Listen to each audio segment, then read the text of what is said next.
যুক্তরাষ্ট্র ও ইসরায়েলের চলমান হামলার প্রতিক্রিয়ায় মধ্যপ্রাচ্যে মার্কিন ঘাঁটিতে হামলা চালাচ্ছে ইরান। হরমুজ প্রণালীর কাছে হামলা চালানো হয়েছে কমপক্ষে 3টি জাহাজে।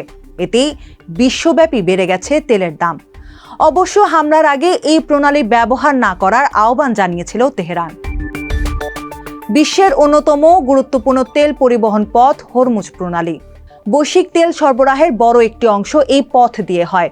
ফলে এখানে নিরাপত্তা ঝুঁকি তৈরি হলে বাজারের সরবরাহ নিয়ে উদ্বেগ বাড়ে, আর সেই আশঙ্কা থেকেই দ্রুত বেড়ে যায় তেলের দাম।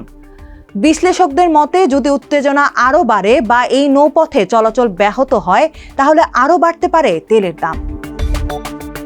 যুক্তরাজ্যের মেরিটাইম ট্রেড অপারেশনস সেন্টার বলছে তেল বহনকারী 2টি জাহাজ আক্রান্ত হয়েছে। তৃতীয় জাহাজটির খুব কাছাকাছি বিস্ফোরিত হয়েছে একটি প্রজেক্টাইল।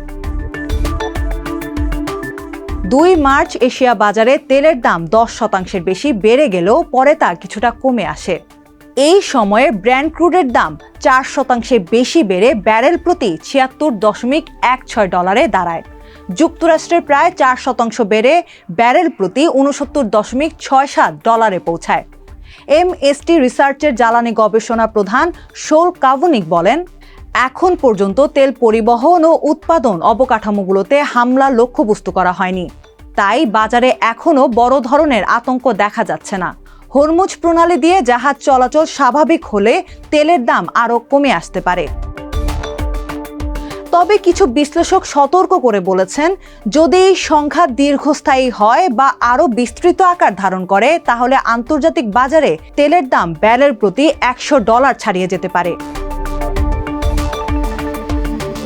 1 মার্চ তেল উৎপাদনকারী দেশগুলোর জোট অপেক প্লাস দামের ঊর্ধ্বগতি ঠেকাতে প্রতিদিন 2,06,000 ব্যারেল উৎপাদন বাড়াতে রাজি হয়েছে।